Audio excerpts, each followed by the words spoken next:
Mesdames et messieurs, en vos grades et qualités, bonjour. Bleu, blanc, rouge, les couleurs de notre fier drapeau flottent au vent. Liberté, égalité, fraternité, les mots chers et puissants de notre devise résonnent dans l'air en ce jour de fête nationale. Saint-Martin est une terre de migrants, multiculturelle et forte, une terre où justement la fraternité et l'égalité prennent une réalité singulière, une terre où notre devise prend tout un sens. Un certain 14 juillet 1789, les Français se sont battus pour que la France devienne le symbole de liberté et de droit qu'elle est aujourd'hui. Et je pense que désormais, nous, Saint-Martinois, de toute origine, de tout âge, devons tout faire pour que Saint-Martin continue à incarner ses valeurs et forme ses bataillons. Notre collectivité fête cette année son 10e anniversaire. Cette date représente un cap et, dans cette ère de renouveau, nous, jeunes, avons besoin plus que jamais de modèles à suivre.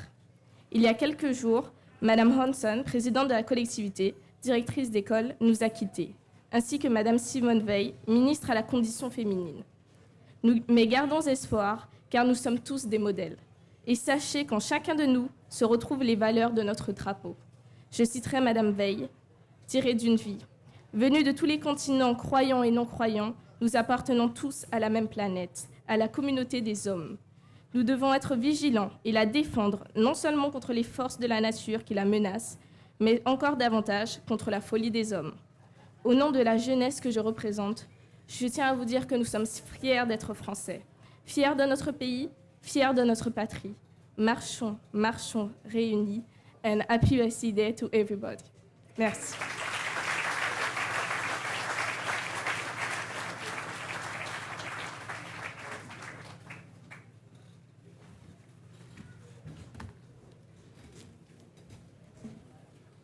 On l'applaudit encore, Chelsea, merci.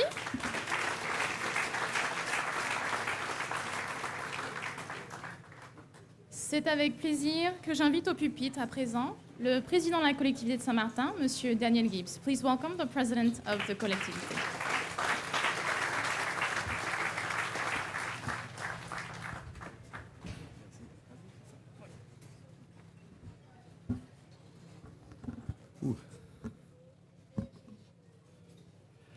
Bon, le protocole, comme on dit si bien, a déjà été établi. Merci Émilie, merci en tous les cas à vous tous d'être présents à ce 14 juillet, qui est mon premier 14 juillet en tant que président. Bienvenue dans ces rangs, puisque tout le monde ici a l'habitude des 14 juillet, mais Claire en tant que députée. C'est son premier 14 juillet également, donc on lui souhaite la bienvenue. Juste une petite chose, Claire. Je suis passé à l'Assemblée, ils ont eu un problème avec Gibbs. Ils ne savaient pas si c'était Gibbs GI2BS ou Gibbs GI2BES en 2012. Et là, ils me disent, on a le même problème avec Madame Javois ou Guillaume Firmin. C'est Javois ou c'est Guillaume Firmin? Alors je dis, c'est la spécificité de Saint-Martin. Voilà. En tous les cas, mesdames et messieurs, si vous me voyez ému devant vous ce matin, c'est que ce 14 juillet est particulièrement chargé de symboles à mes yeux. D'abord, parce qu'il est le premier que je célèbre en tant que président de la collectivité. Mais aussi, bien sûr, parce que ce 14 juillet est le témoin d'une décennie d'un Saint-Martin devenu collectivité d'outre-mer. Le 14 juillet 1789, le peuple de Paris prenait la Bastille. La France tout entière, unie sous le drapeau fraternel, dessinait alors une démocratie en devenir, avec ses impératifs forts que sont la liberté de pensée et d'expression, mais aussi ce formidable idéal de justice auquel nous aspirons tous. Liberté, égalité, fraternité, tels sont les piliers de la Déclaration des droits de l'homme et du citoyen, tels sont les socles de notre Constitution. Elles ne sont pas de vains mots, elles sont des principes qui nous guident, des valeurs refuges, des repères qui nous obligent, surtout en ces temps changeants, en cette période de profonde mutation de nos sociétés. Elles nous invitent à nous engager avec lucidité et courage pour l'intérêt général. Elles nous rappellent aussi que notre nation, notre République, est en détresse si elle n'est portée par des citoyens animés dans leur action, par le sens de la fraternité et celui de la justice. C'est pour cette raison que le 14 juillet a toujours été pour moi l'occasion privilégiée de rendre hommage à tous les bénévoles du milieu associatif de l'île, mais aussi toutes celles et tous ceux qui donnent de leur énergie, de leur temps, parfois même au péril de leur vie, au sein du bien commun de la population. Je pense notamment à nos forces de l'ordre, mais aussi au personnel de nos écoles, aux professionnels de la santé. J'en oublie sans doute aussi, j'adresse à toutes celles et tous ceux qui assurent, par leur passion et leur dévouement, un travail considérable au service de notre communauté. Mes remerciements les plus chaleureux et le témoignage de mon respect. L'année scolaire s'est achevée et la période des examens est désormais close. J'adresse donc mes félicitations à tous les écoliers, les collégiens, les lycéens et les étudiants de l'île qui ont travaillé dur, très dur cette année et qui ont récolté les fruits de leur dur labeur. Un mot également aux étudiants en devenir qui quitteront l'île demain pour poursuivre leur parcours sous d'autres horizons. Je souhaite que vous gardiez toujours bien à l'esprit que vous êtes les ambassadeurs de Saint-Martin. Vous êtes notre image hors du territoire. Aussi, nous attendons que par votre comportement et par votre travail, vous nous rendiez fiers de vous. Vos familles, vos élus, tous les Saint-Martinois comptent sur vous. En matière d'éducation, j'ai bon espoir que les choses avancent à Saint-Martin. Les élus et nos services travaillent et sont mobilisés en ce sens. Notre conseil territorial s'est ainsi accordé le 19 juin dernier sur la formulation d'une motion pour l'obtention d'un vice-rectorat à Saint-Martin. Un dossier que j'ai défendu en tant que député et que je souhaite voir aboutir en tant que président de la collectivité, car nous ne pouvons nous satisfaire de la décision de l'État de doter notre collectivité d'une simple direction académique adjointe. La COM fête ses 10 ans cette année.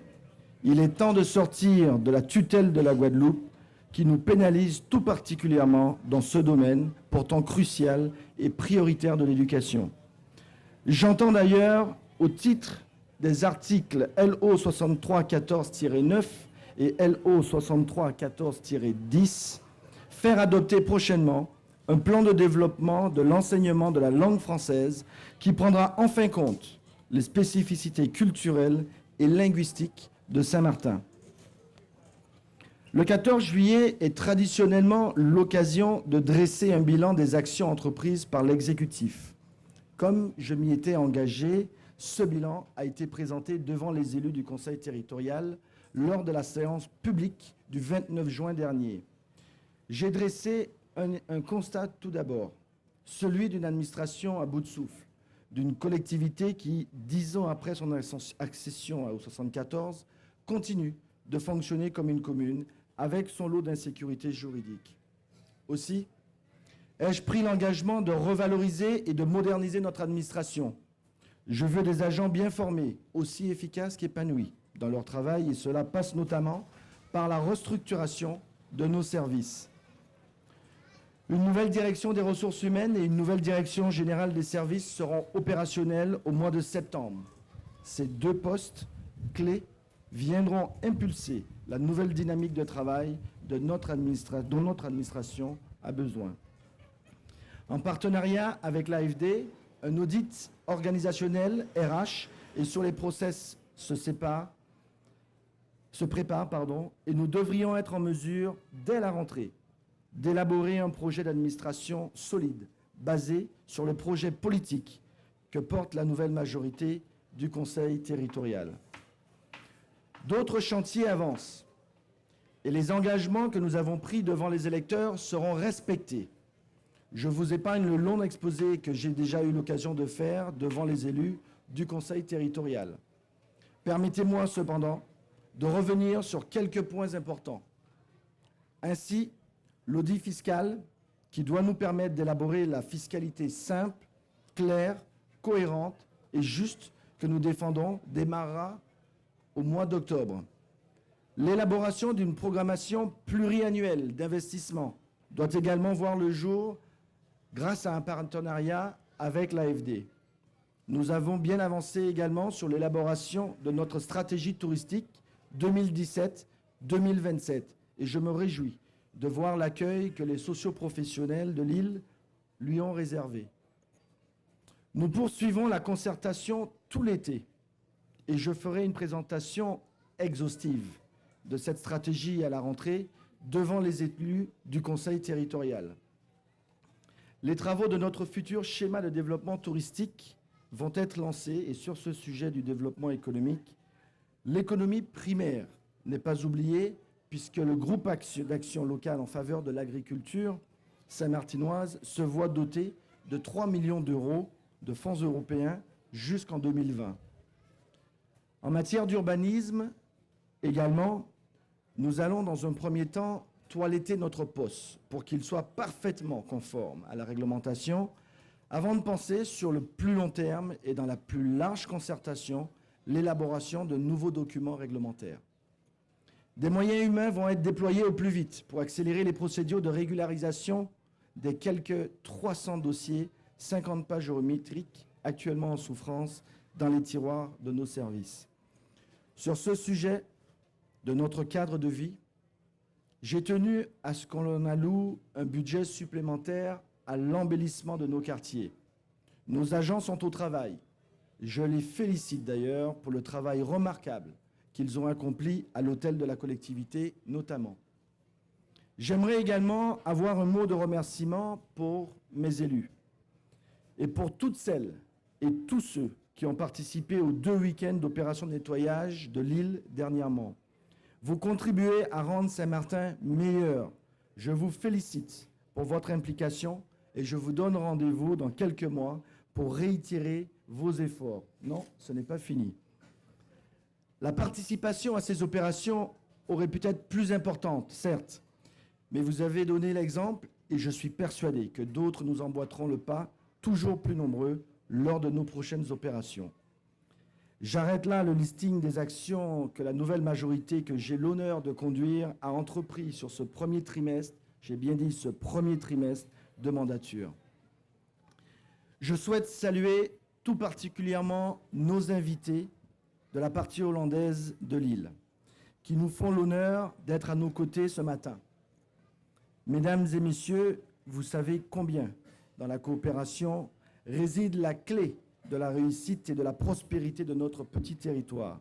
Et je souhaitais vous dire combien votre présence m'est agréable ce matin. Et je n'oublie pas Anguille et ceux qui viennent d'un peu plus loin. Il peut parfois exister des quiproquos ou des différends. Dans quelle famille ne se querelle-t-on pas?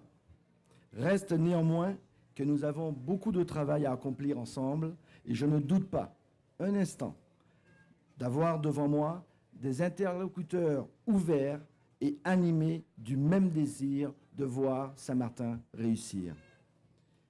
Je remercie enfin toutes celles et tous ceux qui sont réunis ici en ce 14 juillet pour réaffirmer de façon solennelle que conviviale notre fidélité aux valeurs de liberté, d'égalité et de fraternité. La fête nationale et l'anniversaire de notre collectivité doivent être enfin une grande fête populaire.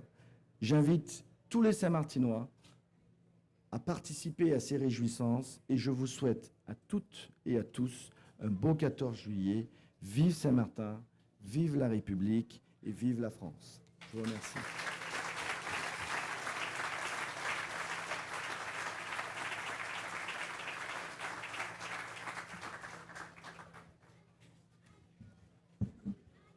Merci, Monsieur le Président.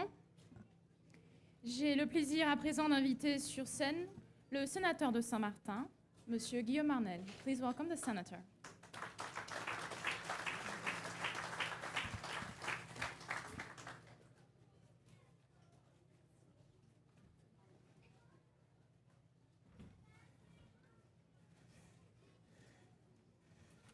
Merci, Émilie. Merci, Monsieur le Président. Vous conviendrez avec moi que aujourd'hui, pour ce double événement, à la fois la fête nationale et l'anniversaire, les 10 ans de la collectivité de Saint-Martin, je me devais de me mettre sur mon 31. J'ai mis l'insigne du sénateur et je me suis paré de mon écharpe. Je crois que je le fais ailleurs et Saint-Martin le mérite autant. Un double événement, bien entendu. Mais pour qu'il n'y ait pas de mélange, je vais d'abord m'atteler à mon allocution du 14 juillet, fête nationale, et en conclusion, je ne dirai que quelques mots sur l'anniversaire de la collectivité. En ce 14 juillet 2017, comment ne pas être en communion avec le reste de la nation, et plus particulièrement avec les Niçois, qui se souviennent de cet événement tragique ayant marqué la fin des festivités du 14 juillet 2016. Comment ne pas comprendre cette tristesse intérieure qui les habite aujourd'hui? Comment, mes chers compatriotes, ne pas être d'accord avec eux et montrer notre capacité de résistance et notre détermination à privilégier la paix à la guerre? La douleur s'estompera avec le temps et laissera place au pardon, j'en suis persuadé, à la reconstruction, mais ici également, je nous y invite. Ce 14 juillet 2017, comme tous les autres l'ayant précédé depuis 1790, revêt toujours la même dimension symbolique. Cette journée nous invite au rassemblement, au partage et à l'unité. Les notions de liberté, d'égalité, de fraternité demeurent encore les principes fondateurs de notre République. Les crises sociales, sociétales, économiques, identitaires doivent nous interpeller, nous dirigeants d'entreprise, chefs d'édile, législateurs, gouvernements, simples citoyens. Mais elles ne doivent en aucune manière nous détourner de nos responsabilités envers les plus faibles, les moins chanceux, les plus démunis, les victimes et les oubliés. Il est de notre devoir de trouver de nouvelles formules, de nouvelles innovations, de nouveaux principes pour corriger les inégalités de ce monde et vaincre cette spirale de colère qui semble s'amplifier. Oui, nous venons de changer d'orientation politique avec l'élection du président de la République. De nouveaux parlementaires, dont beaucoup de gens issus de la société civile, et beaucoup de femmes surtout. Quelle chance! Et je me tourne vers vous, Madame la députée. Ne dit-on pas, à tort ou à raison, que la femme, c'est l'avenir de l'homme? Aussi, je veux ici, publiquement,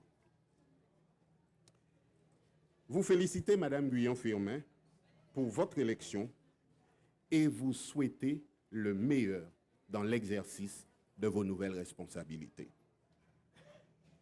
Alors, que nous reste-t-il à faire? Sinon, à faire converger nos efforts. Alors, que nous reste-t-il à faire?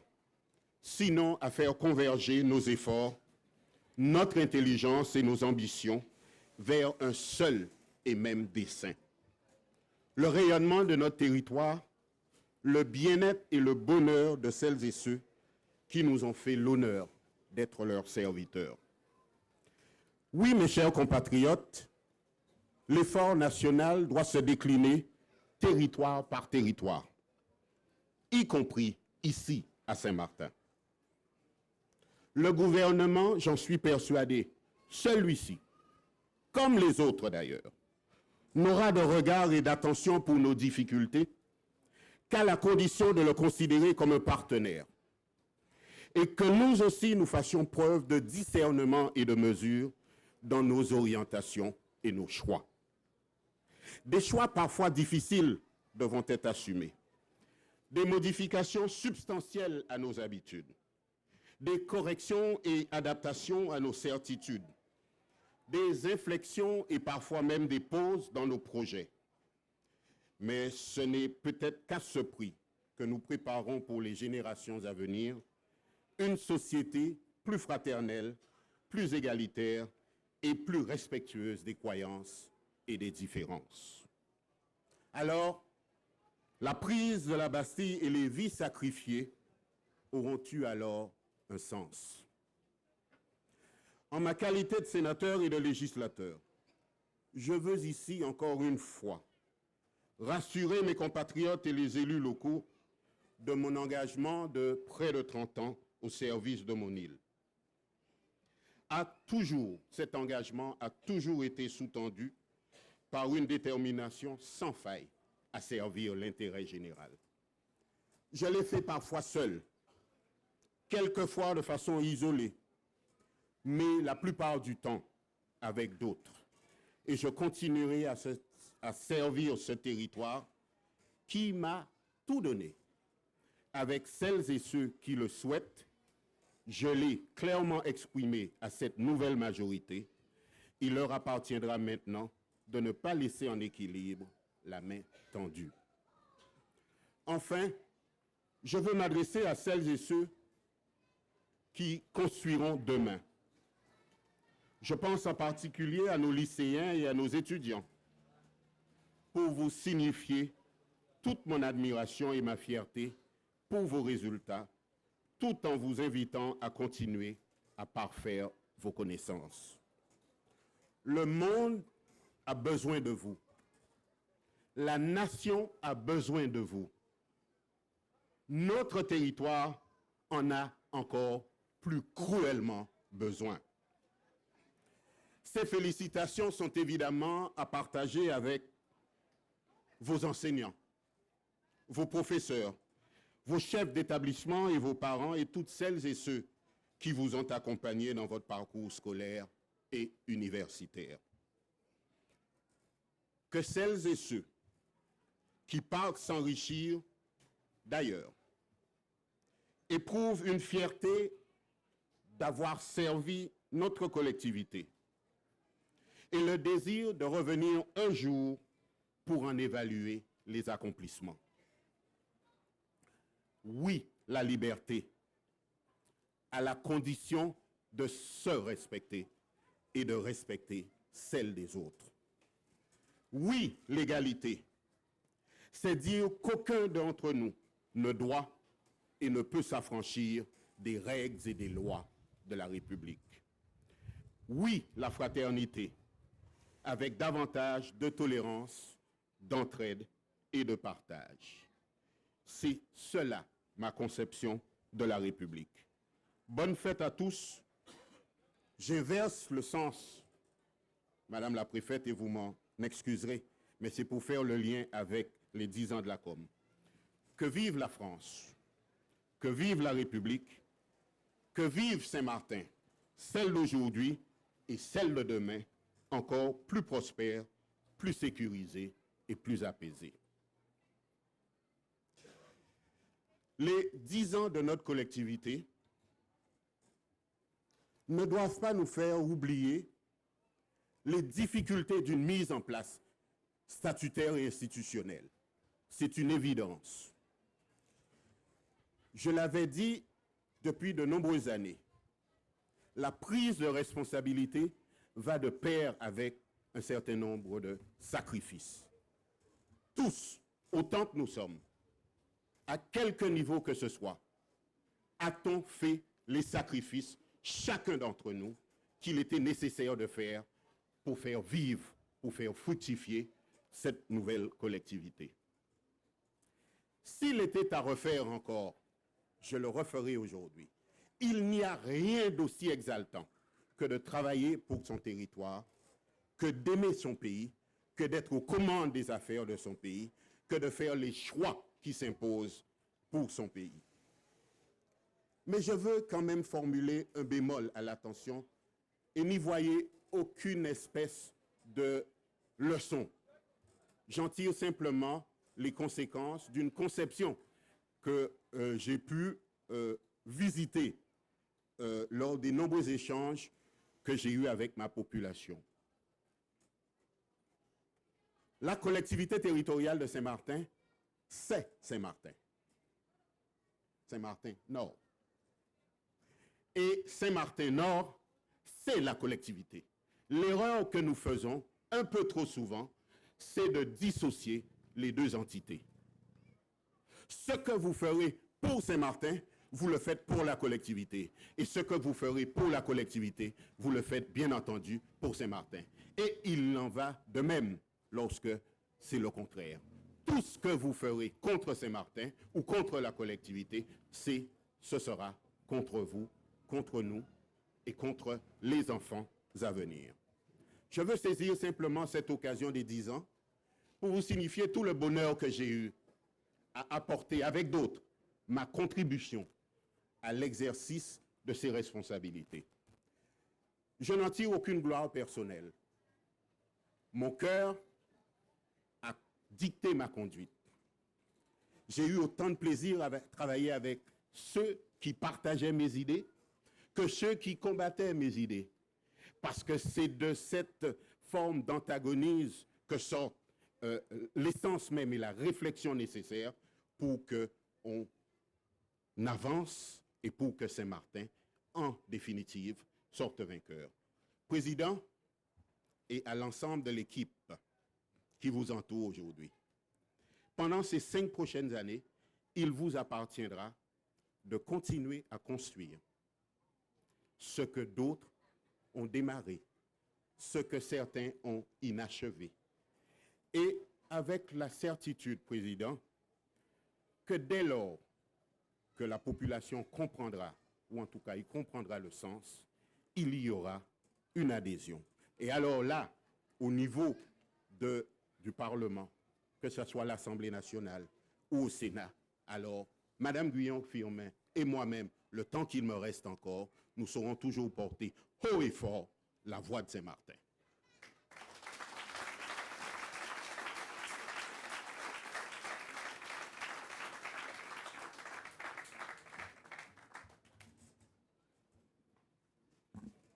Merci, Monsieur le Sénateur. J'ai le plaisir à présent d'inviter au pupitre la députée de Saint-Barthélemy de Saint-Martin, Madame Pierre Javois. Please welcome our National Assembly representative, Mrs. Javois.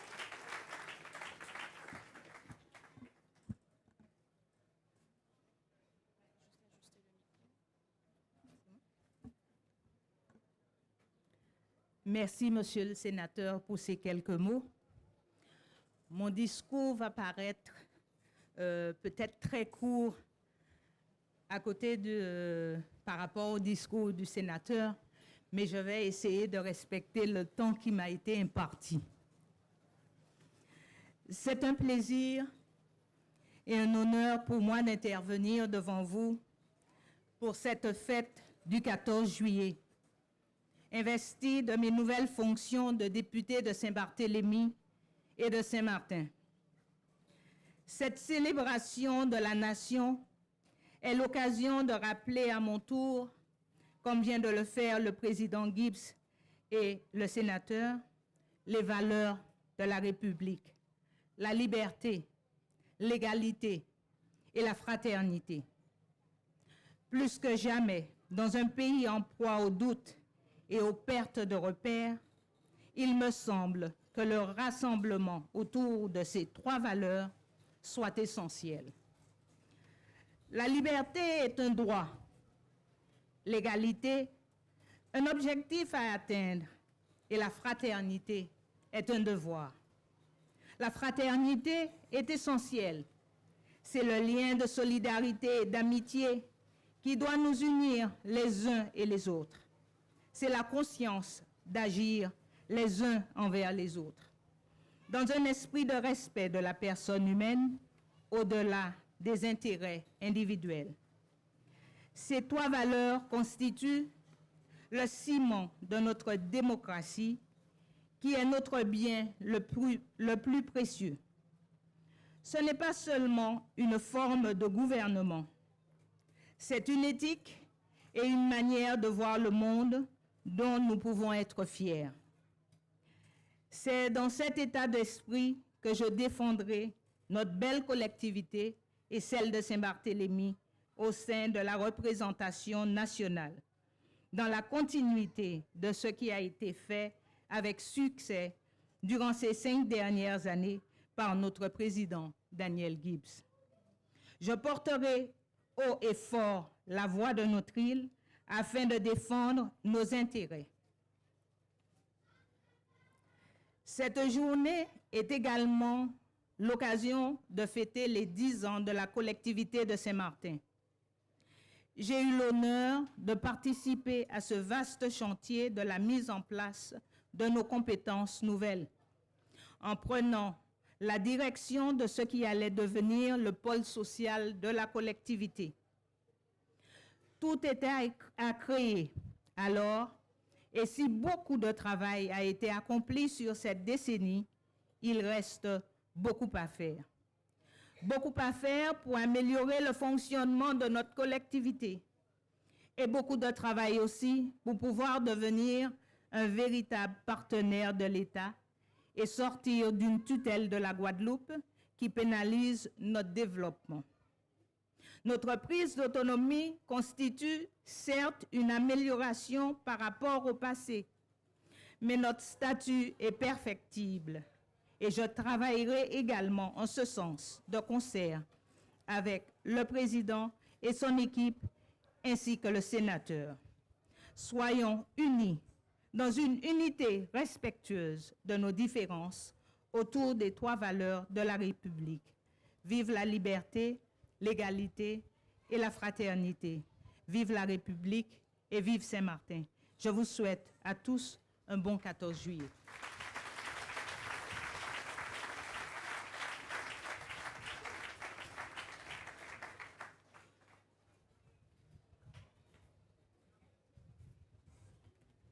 Merci, Madame la députée. J'ai le plaisir à présent d'inviter sur scène la préfète déléguée, Madame Anne Lobiès. Please welcome the préfète.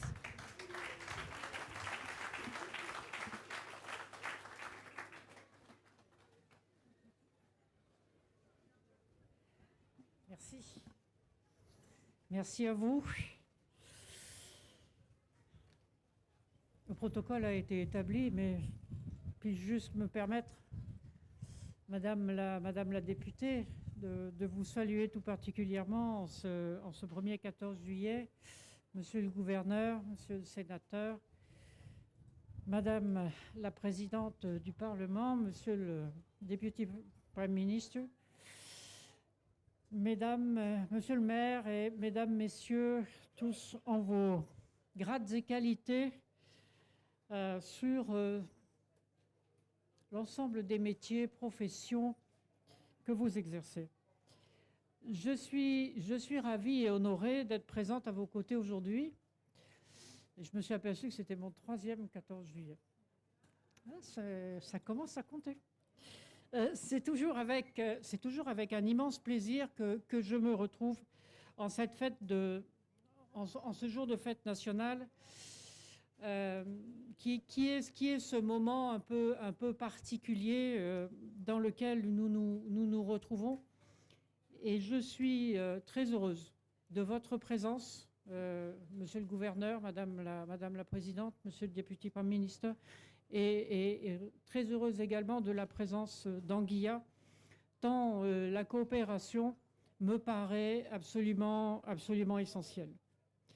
Les uns et les autres, vous avez dit combien ce 14 juillet est symbole de l'unité nationale, symbole aussi de l'affection que nous portons à notre pays et à notre nation, symbole de ce moment de partage que nous souhaitons avoir pour faire valoir nos valeurs, les valeurs de notre République et l'attachement que nous avons à ces valeurs. De 1789 à 2017, près de 230 ans, nous ont réunis. Nous avons traversé les siècles, et nous avons traversé les siècles ensemble au sein de la République. Fêter le 14 juillet, c'est se souvenir que nous appartenons à cette même communauté et que nous partageons ces idéaux communs issus de la Révolution française, idéaux que l'on retrouve aux États-Unis d'Amérique et que l'on retrouve aussi dans l'ensemble de l'Europe. Partout dans le monde, notre révolution et notre modèle démocratique ont essaimé.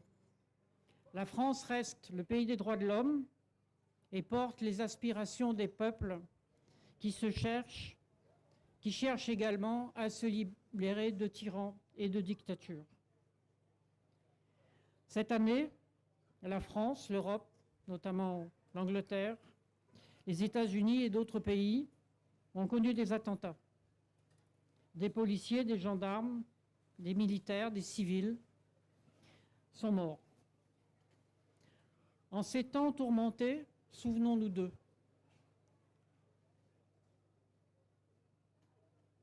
Parce que nous ne sommes pas au bout de cette affaire, et que nous continuerons à avoir des sujets comme ceux que nous avons connus.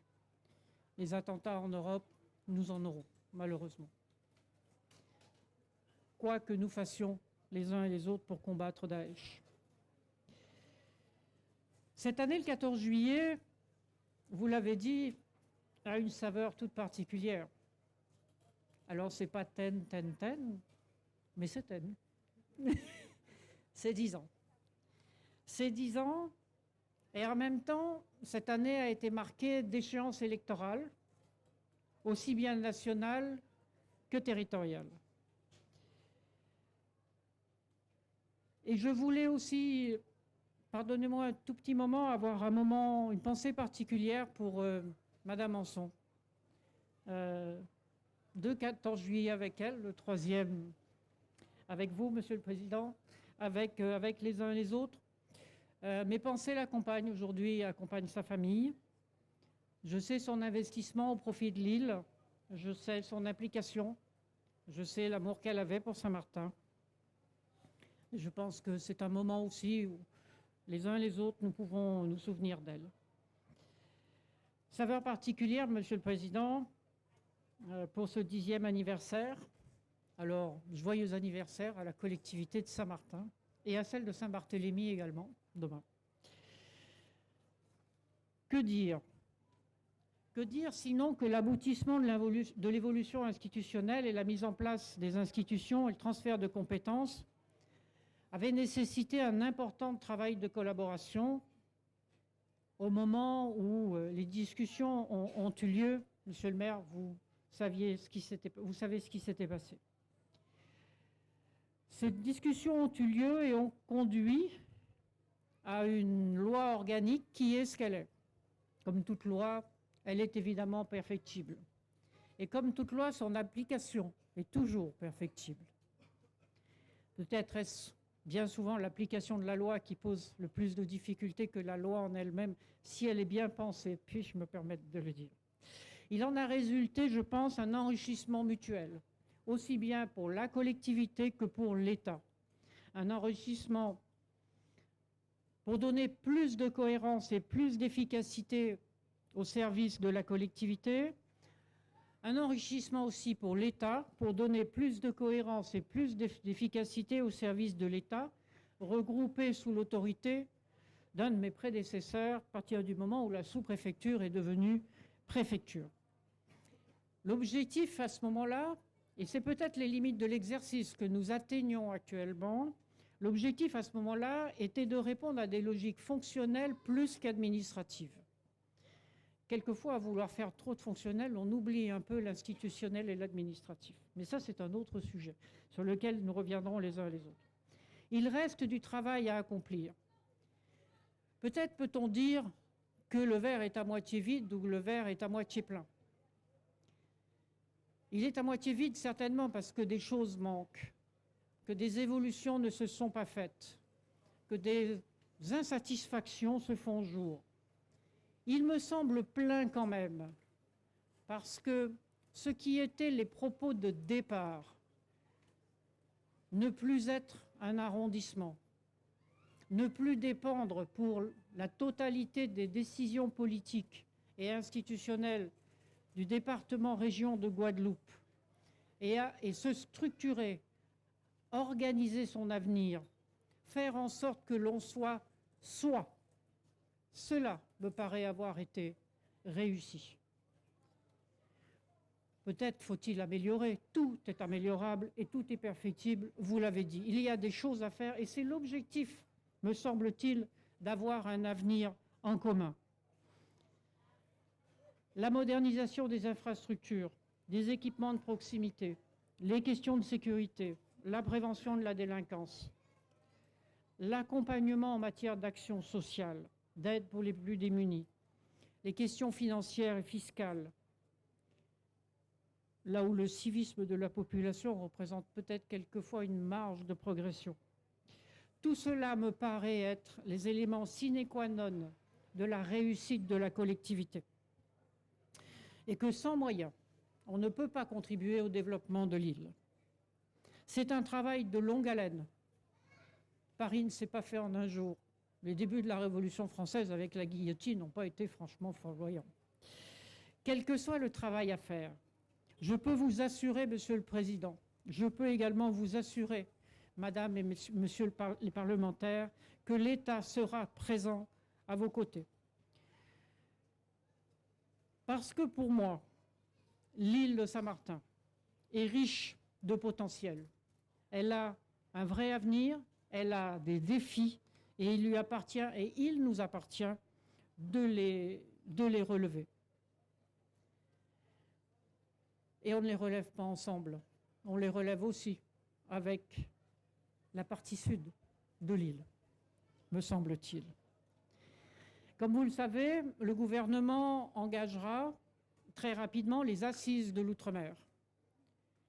Ce sera le moment pour nous, ensemble, de définir ce que nous voulons, l'avenir de Saint-Martin, comment nous l'envisageons, pour qu'après, dans le cadre de ce projet commun, nous puissions établir les plans de développement et les plans de convergence qui sont nécessaires à Saint-Martin. Si je peux me permettre juste un point, ça a été un peu évoqué par Monsieur le Sénateur, mais je suis convaincu que pour être entendu par les cabinets ministériels, par le gouvernement, par les administrations centrales, il faut chasser en meute. Il faut y aller ensemble, sur un projet commun, défendre les mêmes choses. Les défendre dans les cabinets, les défendre à l'Assemblée, les défendre au Sénat, parler d'une même voix. Ça, c'est absolument indispensable. Parce que la continuité de l'action publique fait que chacun inscrit ses pas dans les pas de ses prédécesseurs. Que pour faire avancer le territoire, que ce soit de la part de l'État, de la part de la collectivité, des socioprofessionnels, des associations, nous sommes tous ensemble à devoir travailler parce que nous sommes et serons responsables devant les jeunes générations.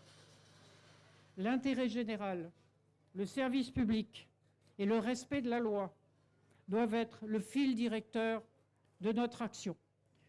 En tout cas, c'est le mien, soyez-en assurés, Monsieur le Président, et c'est également celui des services de l'État.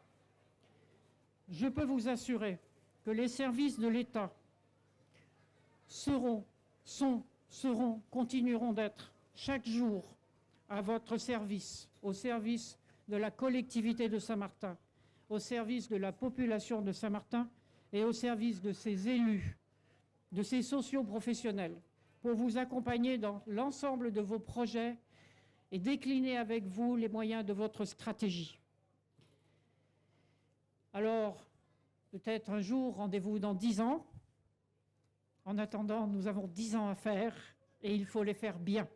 Et je vous souhaite à tous vraiment le meilleur pour ces moments qui viennent et qui sont votre avenir. Je vous souhaite un très beau 14 juillet. Vive Saint-Martin, vive la République et vive la France.